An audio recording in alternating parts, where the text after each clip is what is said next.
Hi, welcome back to Budget with Bianca. I'm Bianca, and today we're going to budget our first paychecks of January 2025. Woo! So a couple things before I actually get to budgeting.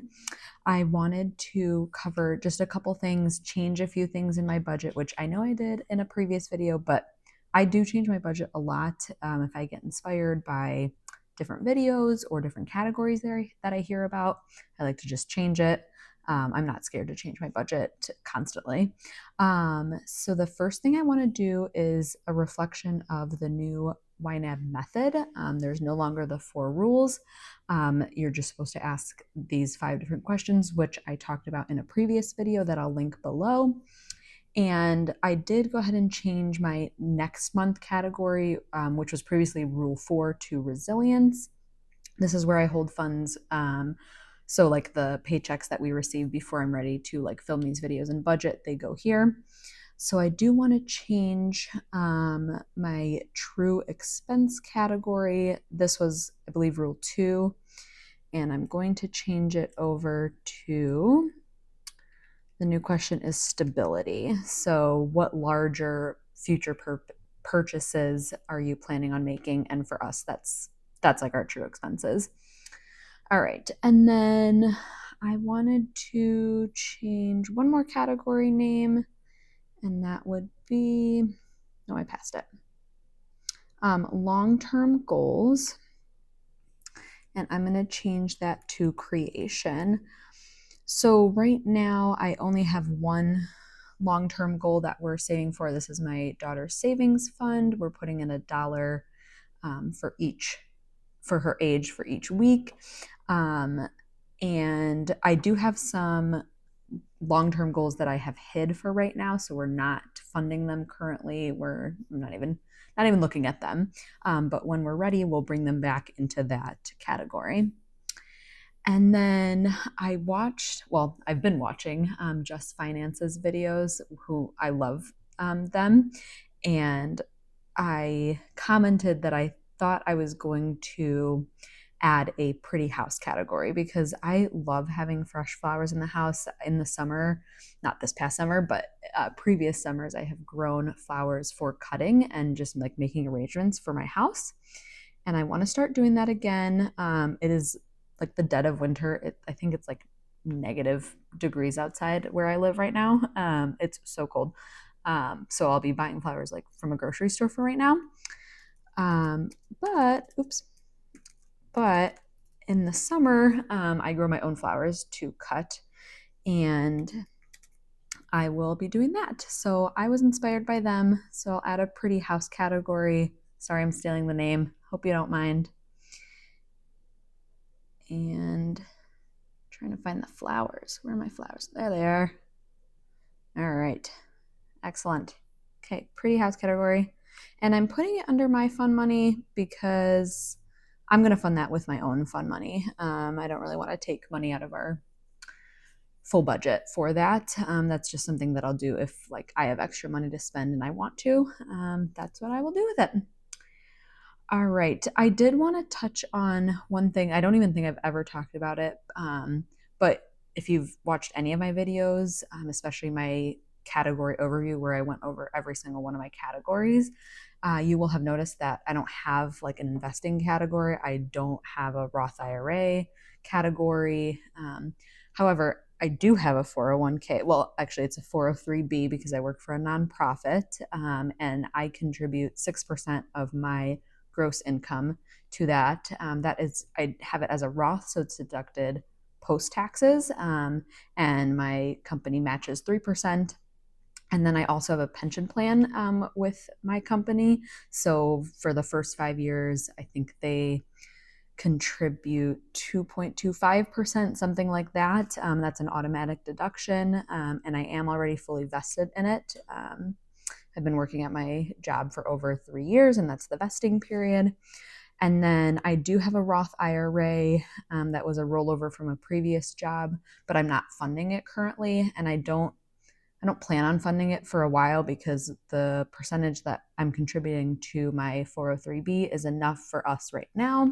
And then my husband just changed jobs, and at his new employer, he is also contributing 3% of his income to a Roth IRA, and his employer is matching that.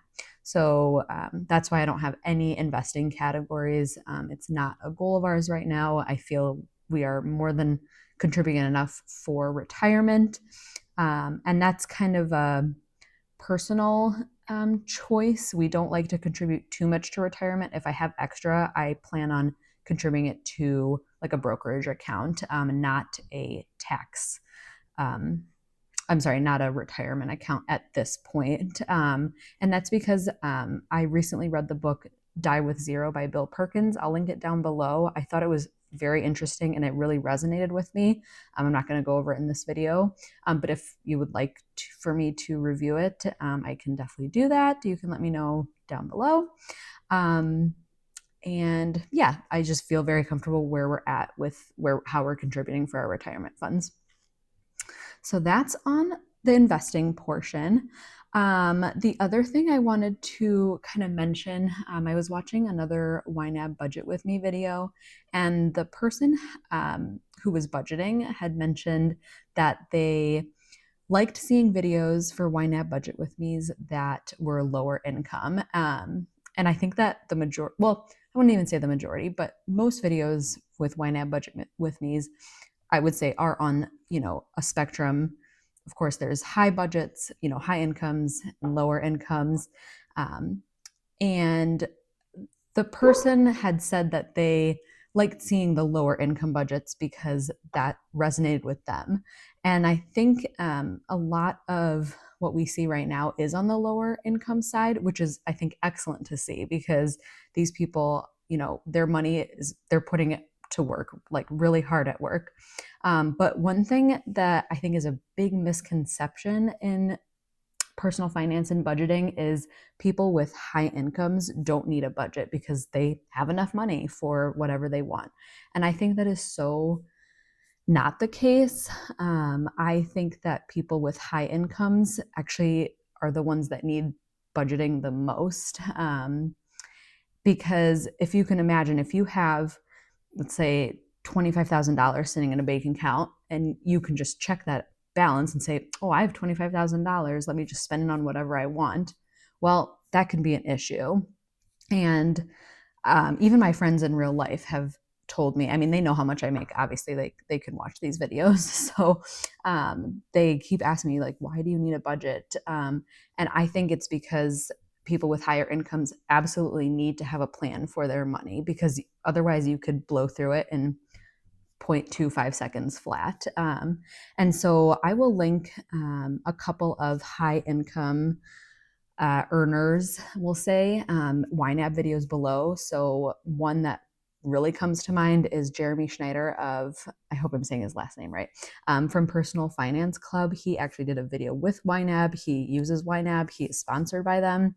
And I think it's just so interesting. I mean, his net worth is like, I think, over 5 million, and he still uses YNAB. It's not as detailed as mine, which it definitely doesn't need to be at that point, but it just goes to show that no matter what your income is, you can always benefit from a plan for your money. So just something I wanted to touch on. And then the last thing before we get to budgeting is my net worth. So a lot of people right now, because the new year and we're doing, 2024, recaps, are showing their net worth, which I think is great, because net worth is a really valuable tool to understand your financial situation. My net worth, I will not be showing, not because I would not mind showing it, but it's just not interesting. My husband and I have combined over close to $300,000 in student loans. And our net worth is like negative 115,000, something along those lines. I mean, I do track it in YNAB. So it's just not very interesting right now to show my net worth. If I ever become worthless, as they like to say, then maybe I'll consider tracking it. But for right now, I'm happy just showing my budget and how we spend our money and how we use our money. So let's get into budgeting. So the first thing I want to do is move all of this next month money back up to ready to assign. We are going to move this money to ready to assign. I'm going to ignore this more money challenge. If you're interested in what that is, I have several videos on it that I will link below. The first thing I'm going to do is see what needs to be funded in January. So right now we're underfunded by just over $2,000. So let's go ahead and fix that. So we need $90 more in baby supplies. So I have my daycare to refill. I just changed this up to $900 because we only have $155 left for the month, and that's definitely not going to be enough. So it was $600, but now it's going to be $900. So I need $300 more. And these are going away because now they're fully funded. So we're good there. Okay, my travel plans. So the bachelorette party needs $83. And I am just about to start planning all of these trips, but specifically like the bachelorette party because it's coming up the fastest. If you are interested in a video on how I plan for vacations, specifically more towards like the budgeting side, let me know and I'm happy to do a video on that.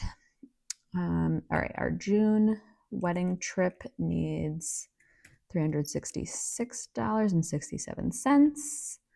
Wedding needs $125, and then our Banff trip is $444.45. I still need to call the lawyer that we did our estate plan with to drop the paperwork back off, but I will do that here shortly.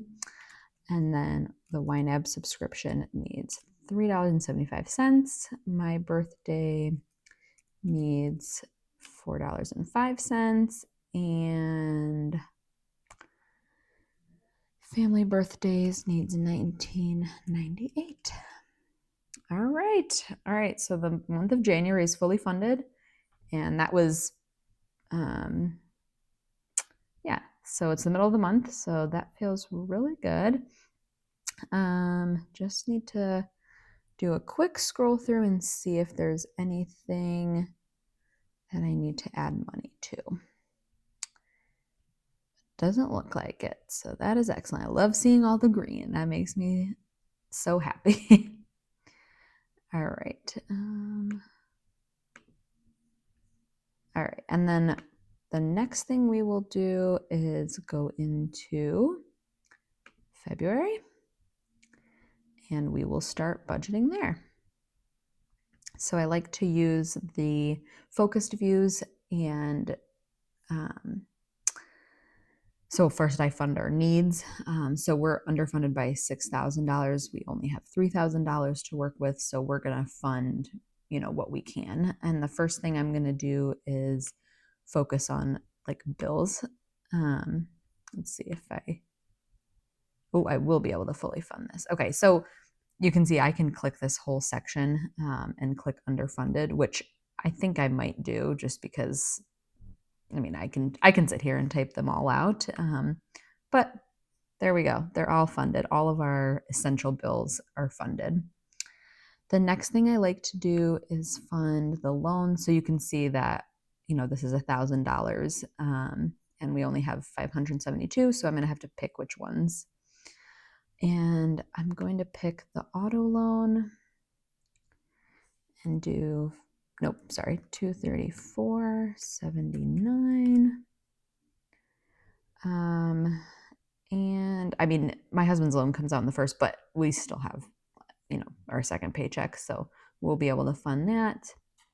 Let's see. I will fund our gas for the month, and the rest I'll put in household goods. It doesn't really matter at this point. So that is our budget. Those are our first paychecks of January 2025. Stay tuned for our More Money Challenge finale. I have, I believe, 2 more check-ins and then the final where we will see how much we've saved in January. And yeah, we'll be allocating that out. I think my husband might do that video with me, which might be exciting. So we'll see. Let me know if you have any goals you're working towards in January. I know a lot of people are doing a no buy or low buy month, so let me know how that's going. Otherwise, I will see you in the next video. Bye.